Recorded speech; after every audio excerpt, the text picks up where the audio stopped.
Tuhan berfirman kepada Musa, "Katakanlah kepada orang Israel, dan suruhlah mereka memberikan kepadamu 1 tongkat untuk setiap suku.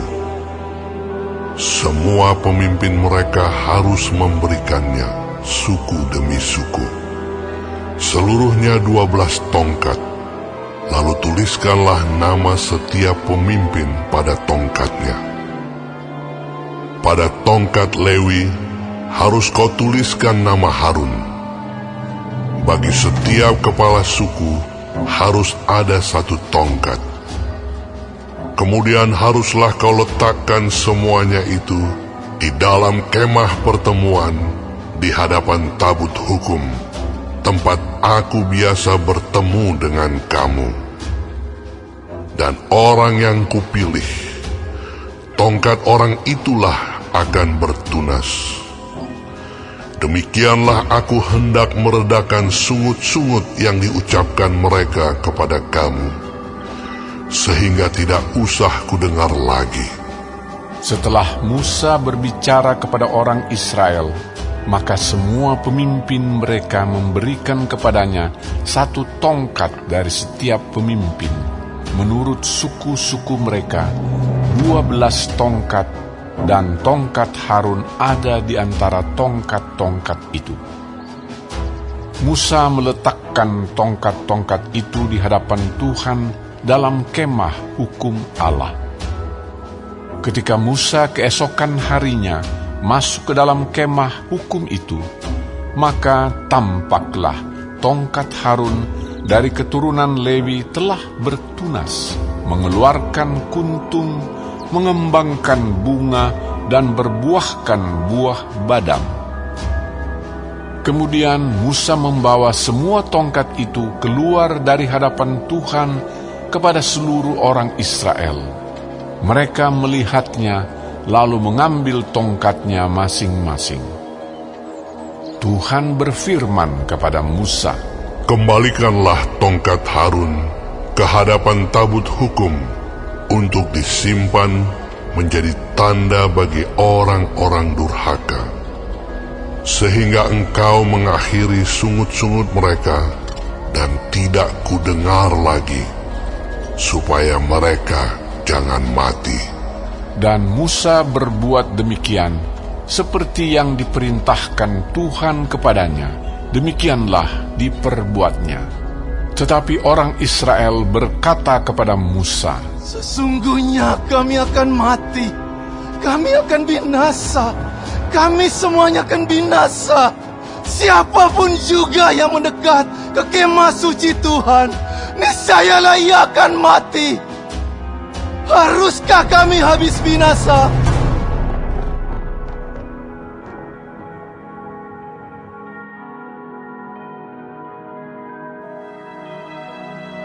Tuhan berfirman kepada Harun, "Engkau ini dan anak-anakmu, beserta seluruh sukumu, haruslah menanggung akibat setiap kesalahan terhadap tempat kudus. Sedang hanya engkau beserta anak-anakmu lah yang harus menanggung akibat setiap kesalahan yang dilakukan dalam jabatanmu sebagai imam.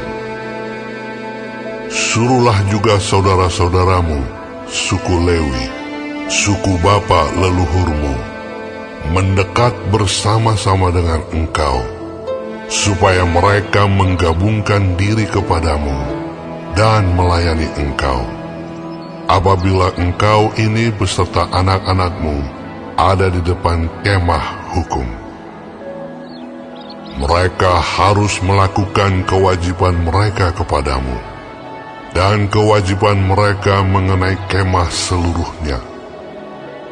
Hanya kepada perkakas tempat kudus dan kepada mezbah janganlah mereka mendekat, nanti mereka mati, baik mereka maupun kamu. Mereka harus menggabungkan diri kepadamu dan melakukan kewajiban mereka mengenai kemah pertemuan, sesuai dengan segala pekerjaan pada kemah itu. Tetapi orang awam jangan mendekat kepadamu. Dan kamu ini haruslah melakukan kewajibanmu mengenai tempat kudus dan kewajibanmu mengenai mezbah, supaya orang Israel jangan lagi tertimpa oleh murka. Sesungguhnya aku ini telah mengambil saudara-saudaramu, orang Lewi, dari tengah-tengah orang Israel sebagai pemberian kepadamu, sebagai orang-orang yang diserahkan kepada Tuhan untuk melakukan pekerjaan pada kemah pertemuan. Tetapi engkau ini beserta anak-anakmu harus memegang jabatanmu sebagai imam dalam segala hal yang berkenaan dengan mezbah dan dengan segala sesuatu yang ada di belakang tabir, dan kamu harus mengerjakannya. Sebagai suatu jabatan pemberian, aku memberikan kepadamu jabatanmu sebagai imam itu. Tetapi orang awam yang mendekat harus dihukum mati. Lagi berfirmanlah Tuhan kepada Harun, Sesungguhnya aku ini telah menyerahkan kepadamu pemeliharaan persembahan-persembahan khusus yang kepadaku. Semua persembahan kudus orang Israel kuberikan kepadamu dan kepada anak-anakmu sebagai bagianmu. Itulah suatu ketetapan untuk selama-lamanya. Inilah bagianmu dari segala persembahan-persembahan yang maha kudus itu, yaitu dari bagian yang tidak harus dibakar. Segala persembahan mereka yang berupa korban sajian, korban penghapus dosa, dan korban penebus salah, yang dibayar mereka kepadaku, itulah bagian maha kudus yang menjadi bagianmu dan bagian anak-anakmu. Sebagai bagian maha kudus, haruslah kamu memakannya. Semua orang laki-laki boleh memakannya. Haruslah itu bagian kudus bagimu. Dan ini pun adalah bagianmu, persembahan khusus dari pemberian mereka yang lain, termasuk segala persembahan unjukan orang Israel. Semuanya itu kuberikan kepadamu dan kepada anak-anakmu laki-laki dan perempuan bersama-sama dengan engkau. Itulah suatu ketetapan untuk selama-lamanya. Setiap orang yang tahir dari seisi rumahmu boleh memakannya. Segala yang terbaik dari minyak dan segala yang terbaik dari anggur dan dari gandum, yakni yang sebagai hasil pertamanya dipersembahkan mereka kepada Tuhan, aku berikan kepadamu. Hulu hasil dari segala yang tumbuh di tanahnya, yang dipersembahkan mereka kepada Tuhan, adalah juga bagianmu.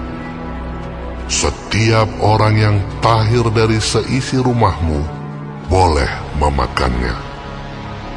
Semua yang dikhususkan bagi Tuhan di antara orang Israel menjadi bagianmu.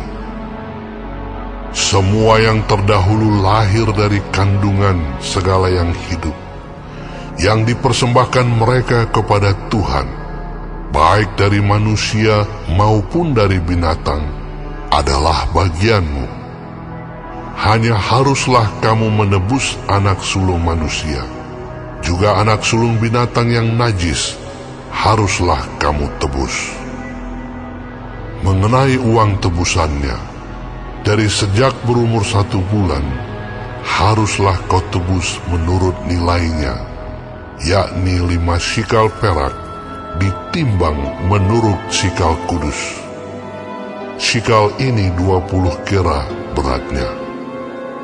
Tetapi anak sulung lembu, domba, atau kambing janganlah kau tebus, semuanya itu kudus.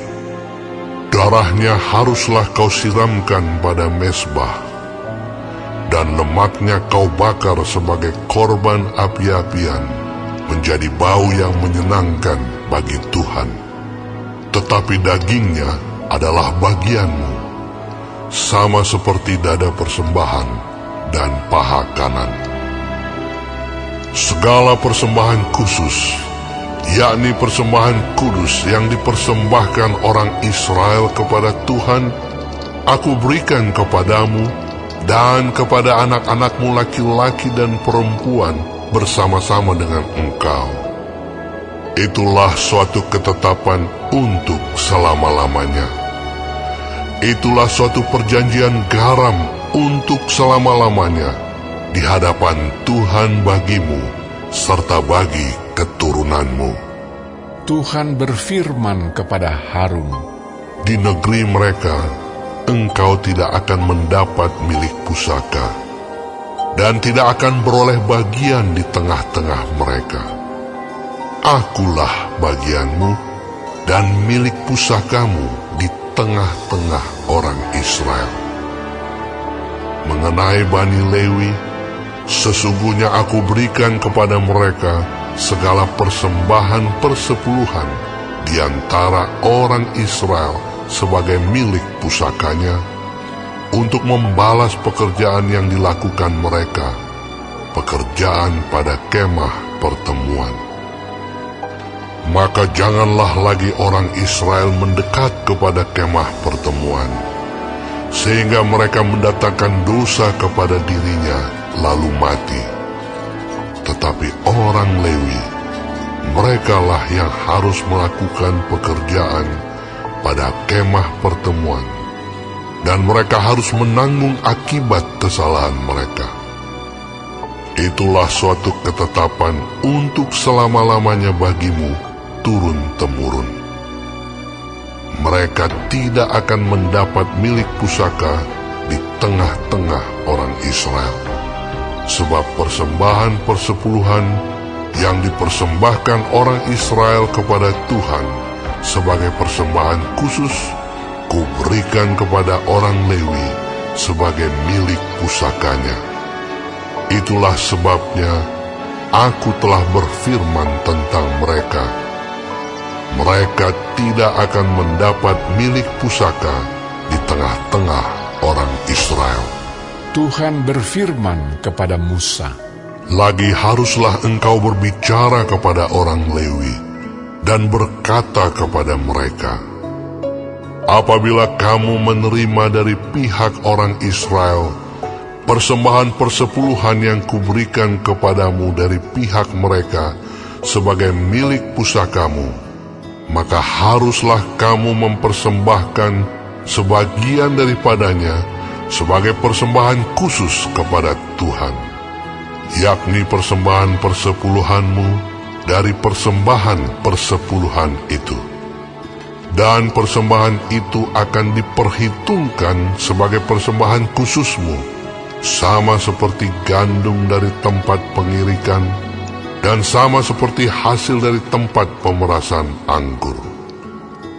Secara demikian, kamu pun harus mempersembahkan sebagai persembahan khusus kepada Tuhan sebagian dari segala persembahan persepuluhan yang kamu terima dari pihak orang Israel, dan yang dipersembahkan daripadanya sebagai persembahan khusus kepada Tuhan haruslah kamu serahkan kepada Imam Harun. Dari segala yang diserahkan kepadamu, yakni dari segala yang terbaik di antaranya, haruslah kamu mempersembahkan seluruh persembahan khusus kepada Tuhan sebagai bagian kudus daripadanya. Lagi haruslah engkau berkata kepada mereka, apabila kamu mengkhususkan yang terbaik daripadanya, maka bagi orang Lewi haruslah hal itu dihitungkan sebagai hasil tempat pengirikan dan hasil tempat pemerasan anggur. Kamu boleh memakannya di setiap tempat. kamu dan seisi rumahmu, sebab upahmulah itu untuk membalas pekerjaanmu di kemah pertemuan. Dan dalam hal itu, kamu tidak akan mendatangkan dosa kepada dirimu, asal kamu mengkhususkan yang terbaik daripadanya. Demikianlah kamu tidak akan melanggar kekudusan persembahan-persembahan kudus orang Israel, dan kamu tidak akan mati.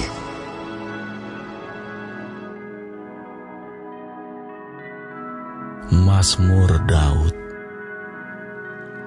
Kepada Tuhan, hai penghuni sorgawi, kepada Tuhan sajalah kemuliaan dan kekuatan. Berilah kepada Tuhan kemuliaan namanya. Sujudlah kepada Tuhan dengan berhiaskan kekudusan.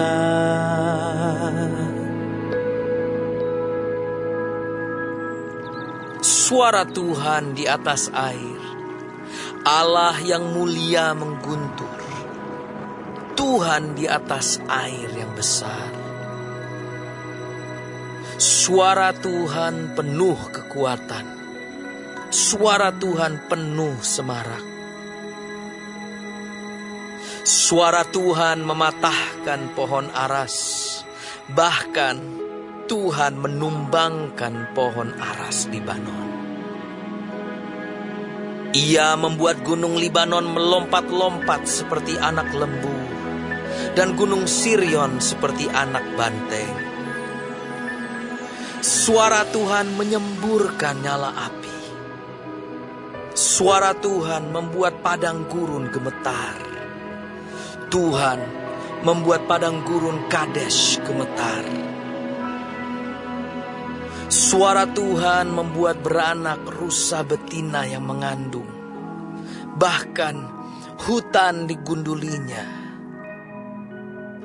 Dan di dalam baitnya setiap orang berseru, hormat. Tuhan bersemayam di atas air bah. Tuhan bersemayam sebagai raja untuk selama-lamanya. Tuhan kiranya memberikan kekuatan kepada umatnya. Tuhan kiranya memberkati umatnya dengan sejahtera.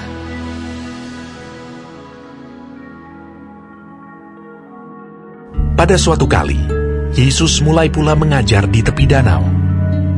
Maka datanglah orang banyak yang sangat besar jumlahnya mengerumuni dia, sehingga ia naik ke sebuah perahu yang sedang berlabuh, lalu duduk di situ. Sedangkan semua orang banyak itu di darat, di tepi danau itu. Dan ia mengajarkan banyak hal dalam perumpamaan kepada mereka. Dalam ajarannya itu, ia berkata kepada mereka, dengarlah, adalah seorang penabur keluar untuk menabur. Pada waktu ia menabur, sebagian benih itu jatuh di pinggir jalan. Lalu datanglah burung dan memakannya sampai habis. Sebagian jatuh di tanah yang berbatu-batu, yang tidak banyak tanahnya. Lalu benih itu pun segera tumbuh karena tanahnya tipis. Tetapi sesudah matahari terbit, layulah ia dan menjadi kering karena tidak berakar. Sebagian lagi jatuh di tengah semak duri. Lalu makin besarlah semak itu dan menghimpitnya sampai mati, sehingga ia tidak berbuah. Dan sebagian jatuh di tanah yang baik. Ia tumbuh dengan suburnya dan berbuah. Hasilnya ada yang 30 kali lipat, ada yang 60 kali lipat, ada yang 100 kali lipat. dan katanya, siapa mempunyai telinga untuk mendengar, hendaklah ia mendengar. ketika ia sendirian, pengikut-pengikutnya dan ke-12 murid itu menanyakan dia tentang perumpamaan itu. Jawabnya, Kepadamu telah diberikan rahasia kerajaan Allah. Tetapi kepada orang-orang luar, segala sesuatu disampaikan dalam perumpamaan, supaya sekalipun melihat, mereka tidak menanggap. Sekalipun mendengar, mereka tidak mengerti. supaya mereka jangan berbalik dan mendapat ampun. Lalu ia berkata kepada mereka, Tidakkah kamu mengerti perumpamaan ini? Kalau demikian, bagaimana kamu dapat memahami semua perumpamaan yang lain? Penabur itu menaburkan firman. Orang-orang yang di pinggir jalan, tempat firman itu ditaburkan, ialah mereka yang mendengar firman. Lalu datanglah iblis dan mengambil firman yang baru ditaburkan di dalam mereka. Demikian juga yang ditaburkan di tanah yang berbatu-batu. Ialah orang-orang yang mendengar firman itu dan segera menerimanya dengan gembira. Tetapi mereka tidak berakar dan tahan sebentar saja. Apabila kemudian datang penindasan atau penganiayaan karena firman itu, mereka segera murtad. Dan yang lain ialah yang ditaburkan di tengah semak duri. Itulah yang mendengar firman itu. Lalu kekhawatiran dunia ini dan tipu daya kekayaan dan keinginan-keinginan akan hal yang lain masuklah menghimpit firman itu sehingga tidak berbuah. Dan akhirnya yang ditaburkan di tanah yang baik ialah orang yang mendengar dan menyambut firman itu lalu berbuah. Ada yang 30 kali lipat, ada yang 60 kali lipat, dan ada yang 100 kali lipat. lalu Yesus berkata kepada mereka, Orang membawa pelita bukan supaya ditempatkan di bawah gantang atau di bawah tempat tidur, melainkan supaya ditaruh di atas kaki Dian. Sebab tidak ada sesuatu yang tersembunyi yang tidak akan dinyatakan, dan tidak ada sesuatu yang rahasia yang tidak akan tersingkap. Barang siapa mempunyai telinga untuk mendengar, hendaklah ia mendengar. Lalu ia berkata lagi, Camkanlah apa yang kamu dengar. Ukuran yang kamu pakai untuk mengukur akan diukurkan kepadamu, dan di samping itu akan ditambah lagi kepadamu. Karena siapa yang mempunyai, kepadanya akan diberi. Tetapi siapa yang tidak mempunyai, apapun juga yang ada padanya akan diambil daripadanya. Lalu kata Yesus, Beginilah hal kerajaan Allah itu. Seumpama orang yang menaburkan benih di tanah. Lalu pada malam hari ia tidur dan pada siang hari ia bangun. Dan benih itu mengeluarkan tunas dan tunas itu makin tinggi. Bagaimana terjadinya tidak diketahui orang itu. Bumi dengan sendirinya mengeluarkan buah. Mula-mula tangkainya, lalu bulirnya, kemudian butir-butir yang penuh isinya dalam bulir itu. Apabila buah itu sudah cukup masak, orang itu segera menyabit, sebab musim menuai sudah tiba. katanya lagi, Dengan apa hendak kita membandingkan kerajaan Allah itu? Atau dengan perumpamaan manakah hendaknya kita menggambarkannya? Hal kerajaan itu seumpama biji sesawi yang ditaburkan di tanah. Memang, biji itu yang paling kecil daripada segala jenis benih yang ada di bumi. Tetapi apabila ia ditaburkan, ia tumbuh dan menjadi lebih besar daripada segala sayuran yang lain, dan mengeluarkan cabang-cabang yang besar, sehingga burung-burung di udara dapat bersarang dalam naungannya. dalam banyak perumpamaan yang semacam itu, ia memberitakan firman kepada mereka sesuai dengan pengertian mereka. Dan tanpa perumpamaan, ia tidak berkata-kata kepada mereka. Tetapi kepada murid-muridnya, ia menguraikan segala sesuatu secara tersendiri. Pada hari itu, waktu hari sudah petang, Yesus berkata kepada mereka, Marilah kita bertolak ke seberang. Mereka meninggalkan orang banyak itu, lalu bertolak, dan membawa Yesus beserta dengan mereka dalam perahu di mana Yesus telah duduk, dan perahu-perahu lain juga menyertai dia. Lalu mengamuklah taufan yang sangat dahsyat, dan ombak menyembur masuk ke dalam perahu, sehingga perahu itu mulai penuh dengan air. Pada waktu itu, Yesus sedang tidur di buritan di sebuah tilam. Maka murid-muridnya membangunkan dia dan berkata kepadanya, Guru, kau tidak peduli kalau kita binasa? Ia pun bangun, menghardik angin itu, dan berkata kepada danau itu, Diam! Tenanglah! Lalu angin itu reda, dan danau itu menjadi teduh sekali. Lalu ia berkata kepada mereka, Mengapa kamu begitu takut? Mengapa kamu tidak percaya? Mereka menjadi sangat takut, dan berkata seorang kepada yang lain, Siapa gerangan orang ini, sehingga angin dan danau pun taat kepadanya?